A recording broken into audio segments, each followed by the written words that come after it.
Hey guys, thank you so much for stopping by my channel today. I don't know about you, but I am a huge fan of saving money. And so one series that I really want to get started is a budget series. So basically I want to take a food group or a drink category or something like that, category of anything nutrition related, and I want to make that into a how to save money on series. The first video that I want to make this series on is my favorite thing in the world.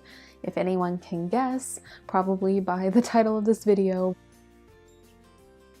I am super excited to talk to you about this video because I love A, saving money, and B, drinking coffee. I am not talking about getting the crappiest coffee in the world, drinking that for the rest of your college days or the rest of your life. That is not what I'm about. I am not about that life. Today I'm going to tell you how to make a good cup of coffee for your college days or work days or whatever days you have, and how to save money on it. If you like nutrition and health related videos, then think about subscribing to my channel. Okay, so let's get straight into the tips on how to save money on coffee because heck yeah, let's talk about coffee. Tip number one is to get a single cup coffee maker. This is probably my number one tip for saving money on coffee, and it's been such a lifesaver for me in college. So yes, I do occasionally get Starbucks coffee and it's more of like a treat, but I have to make coffee with my single cup coffee maker to save money in college, or else I would spend my whole budget on Starbucks coffee. So instead of making a whole pot of coffee and you're not going to use half of it, or you're going to throw it away, or it's just going to taste bad by the time you get to it, making a single cup of coffee is such a lifesaver. And it seems obvious, but I find a lot of college students and a lot of people my age have either a Keurig, which costs a ton per pod. I mean, I love Keurigs, don't get me wrong, but it just costs so much that it's just not worth your time and it's not worth your money in the long run. And then a lot of college students I know also get Starbucks that costs like $3 to $4 per cup. So the single cup coffee maker that I have is from a brand called Selectives, and honestly, I got it as a gift. It was kind of just a means of like getting me by until I could get a better coffee maker, but it's lasted me 3 years and it's been crazy good, and it's really good coffee. I'll link the single cup coffee maker that I'm talking about in the description box. Another option that you have is to get a French press if you like that type of coffee, and that's about, I got mine for about $24 and it was a Starbucks brand one. So that's another option for you if you want to control the amount of coffee that you make and only make enough for yourself or your significant other, or just one cup of coffee at a time. So when you're comparing a cup of coffee from Starbucks or a latte versus a single cup in your single cup coffee maker, it's pennies to the dollar. It's crazy difference. That's my number one tip. If you take one tip away from this today, take that tip because it's going to be a lifesaver for you. So my second tip is get your own Starbucks coffee. They sell it at Walmart, they sell it at random grocery stores all over the country, and you can get either the ground coffee or the whole bean coffee, and it's going to be from about $7 to $13. You can also get the Starbucks syrup if you want to get an even closer cup of coffee to the Starbucks coffee or the coffee that you would get in a coffee shop. Now, I'm not recommending that you put a ton of this in your coffee because, you know, I do care about nutrition and stuff like that, but I'm totally not against a little bit of syrup in your coffee or a little sugar. I mean, I have to have good tasting coffee too, so I know from experience that I definitely have to have a little bit of sweetness in my coffee. So a bottle of syrup is going to be around $13, but listen, that sounds like a lot, but it's going to last you months. The bottle that I was looking at on Amazon was about $13 and it was 66 1 tablespoon servings of syrup. So at this rate, it's actually really going to last you at least 3 months if you use a tablespoon,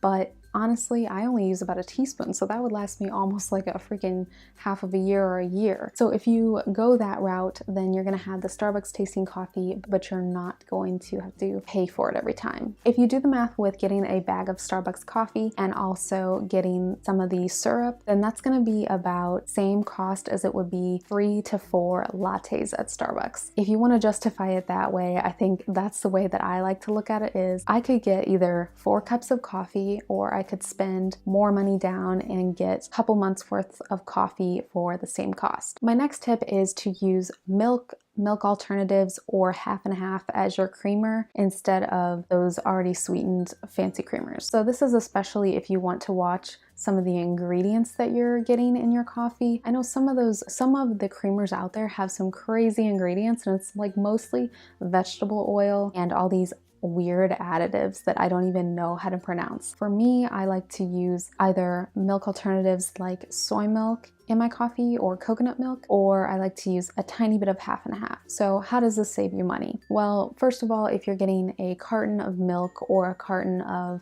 soy milk, it's going to be around $2 to $4 typically, and that's going to be anywhere from a half a gallon to a gallon. So you're going to have tons of flavoring for your coffee, plus you can use it for other stuff. But when you get a flavored coffee, it's going to be about the same price, $2 to $3 to $4, and it's not going to last you half as long. Also, I found this as an issue when I went to the store and bought a fancy creamer last week. I bought a almond creamer and it was only $2, so I thought it was a really good deal. But then when I went to use it at home, what happened was I had to use 2 to 3 times more creamer than I normally would to sweeten my cup of coffee, because the almond creamer for some reason did not do anything to my black cup of coffee. So it made me add like a ton of it, and then I ended up going through it really, really quickly. If you don't like using a milk or a milk alternative and you don't think that's enough to make your coffee creamier, then definitely try half and half. And half and half is milk and cream. It's gonna make your coffee creamier with a very small amount. So yes, some people don't want to put the half and half because they're afraid of the fat, but honestly, it creams up my coffee with so much less than any other kind of creamer that I prefer to use it, because I end up using less, which equals less calories and fat.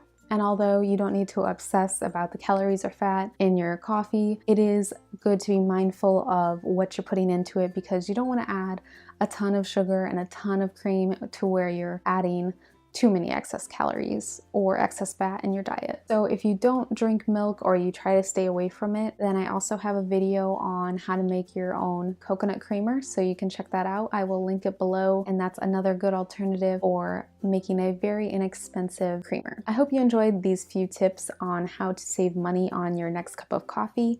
If you have any tips to share with the community, then please share below. I always like to hear how to save money on coffee, or anything for that matter. If you think I should do more videos like this in the future, then give me some ideas on what you want to know how to save money on. Thank you so much for supporting me by watching this video. If you want to, subscribe and give this video a thumbs up. Thank you so much for watching, and I'll see you in the next video.